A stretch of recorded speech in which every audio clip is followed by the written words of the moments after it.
Today's video is brought to you by Mighty Note. Alright, what's up everybody? Welcome back to The Infinite today. Now again, we are with a new background on the channel today. I am just kind of all over the place nowadays, and so I'm just filming where I'm at, so this is just another stop on our adventure of different backgrounds on the channel. But super glad to have you here today. I wanted to talk about Apple Music. Apple Music received quite a few changes in iOS 14, iPadOS 14, and it's really exciting to see where it's headed in the future. But if they do want to keep up with Spotify and some of the other rising music services, Apple is going to need to add new features to Apple Music that's going to make it increasingly attractive to music lovers and people that are very social and people on an iPhone already, the likes, everybody. So in today's video, I want to talk about what some of these things are that Apple could add to Apple Music, could change about Apple Music, could even bring back to Apple Music that are going to greatly improve its enjoyability as a platform. So if you like what you see, make sure to like the video and subscribe to the channel. Now let's jump right in, shall we? Oh, and by the way, today's audio is actually brought to you by the MacBook Pro 16-inch. All right, first thing I want to talk about for Apple Music is a simple feature called Handoff. Now, if you haven't heard of Handoff before, it's this really great thing that lets you pick up what you're doing on one Apple device directly to another Apple device. It works across the Mac, the iPad, the iPhone. It works really great, and it works with basically every single Apple app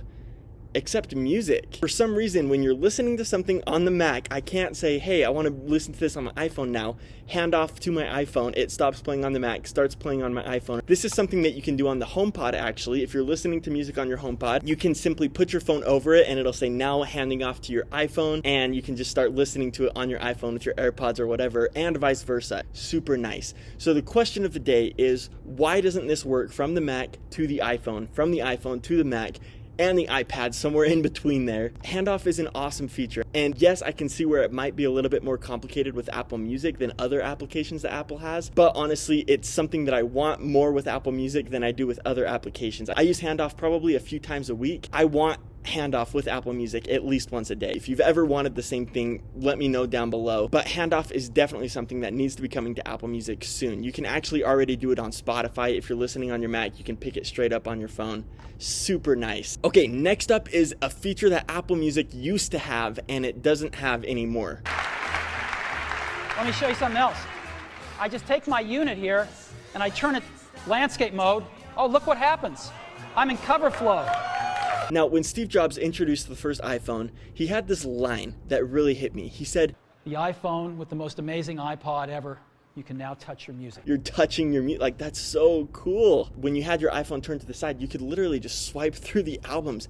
And then when you tap an album, it flips over and it shows you the songs in that album. It was awesome. It was like a really revolutionary feature, a really cool feature that was really unique to the iPhone, very Apple-esque. And it doesn't exist anymore. I don't know why this is the case, but it definitely should not be the case. But this was one of my favorite ways to scroll through my music and play new songs. So if that makes a comeback in the year 2020, I will be a very happy Apple Music subscriber. And I want to just throw this in there. I'm actually going to be doing a giveaway for 4 months free of Apple Music. I'm already a subscriber, so I can't use it. So if you want that code, all you have to do is be subscribed to the channel, like the video, and leave a comment down below that says entry to win Apple Music subscription. And if you do those things, I will put you into the entry to win the subscription to Apple Music. All right, next up on Apple Music is better exploration. So what I mean by this is a better way to find new music that I would like based on what I've already heard. Now, every week you get this new music mix, which is refreshed with 25 new songs every Friday. Now that's like cool, but once I listen to those 25 songs, what happens? It's done. And then I have to wait until the next week before I can find new music. So it's a very weird dynamic that they have going on there. But I really like this concept here where every single song has these tags with like a mood and a feeling, and then you'd be able to tap on those tags to find more music that matched tags like that. Now, exploration did get a little bit better in iOS 14 because now when you go to the search screen, it actually just shows you these like categories right here, and you can just scroll through them right like that. Super nice, a really great feature for, you know, exploration. So if I want to go to summertime vibes, or summertime sounds is what it's called, then I can just hit that, go through these. And this is also where you can find Apple curated playlists, which is really nice. Okay, next up on exploration is also a new feature that Apple added in iOS 14, which is great, and it's actually called Infinite Play, which I like because, you know, the infinite play, like Apple named this feature after my channel. So it's really an honor. But basically what you can do here is hit this button here, so it's just an infinity symbol, which makes sense, and basically then based on your previous playlist and what you were just listening to, it finds other songs like that. Super nice. So I think that that's a great new thing that Apple added. Obviously it makes it better to explore new music, and you can just play music forever theoretically, and it'll always play music that you would like.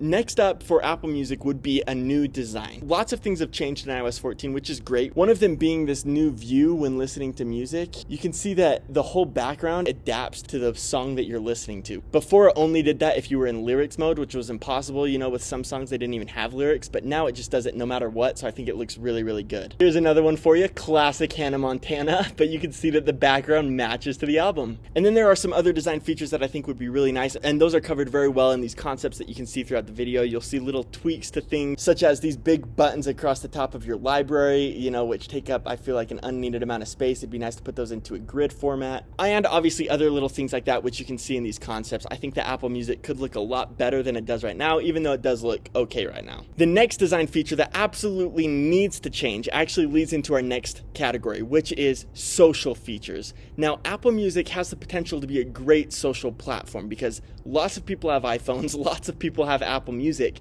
but it's just really hard to be social on Apple Music right now. It kind of reminds me of iTunes Ping. If you remember iTunes Ping, it was Apple's first really hard hit at a social network, and they created this whole social network based on iTunes where you could kind of connect to artists and things like that. Did iTunes Ping succeed? Well, let's just say it doesn't exist anymore, so you take that how you will. But let me show you the process for finding what your friends are listening to as it currently stands, because it's kind of ridiculous. So first of all, you have to go to the Listen Now tab, then you hit your little profile icon up here like that, and then from there you can go into your profile. From there it takes you to this new screen that's otherwise inaccessible, and then finally down at the very bottom, which I don't want to show you right now for privacy of my friends, but then finally you can see your friends. So you can see that it's a 1-2 swipe. It's a 1-2 swipe before you even find your friend. I think that your friends need to be front and center. You can see what they're listening to on the Listen Now tab. And another feature that would be great in social would be listening to music at the same time together with your friends. So basically you start a playlist together, other friends can add music to the queue. That I think would be awesome, and it would just be a great way. Let's say you're out on a jog with all of your friends, you've all got your iPhones, you've all got your Apple Music subscriptions with you,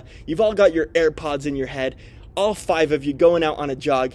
You just want to listen to the same music. Why can't you start a music station to share between all of your friends, listen to the same music at the same time? I think this would be a great feature, something Apple really needs to push to make happen. Of course, there is Beats One Radio, which is actually a pretty cool idea. It's a 24/7 radio station. My thing is, I don't really like the music on Beats One Radio, so I don't know what to say to that, but it doesn't apply to me. Let me know if you'd like to see this feature as well, because I think that it'd be awesome. And then the last thing that we could really bring to Apple Music is more expert, detailed master use for the people that really love music, really want to dive into it. You can see here in this concept, you can really control the equalization of songs, change the bass, the treble, really listen to music how you'd like to listen to it. Personally, I wouldn't use it too much unless I'm listening to a song by Hans Zimmer, in which case I would boost the bass to the top.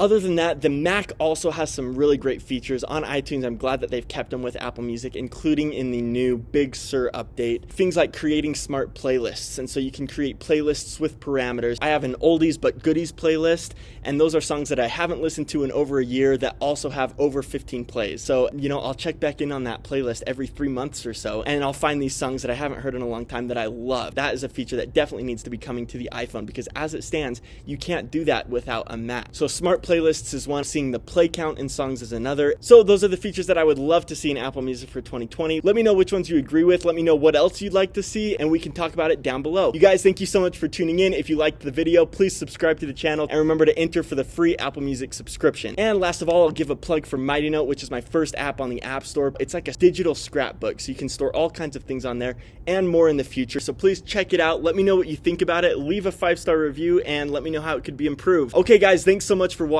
I hope you enjoyed the video, and I'll see you next time. Peace out.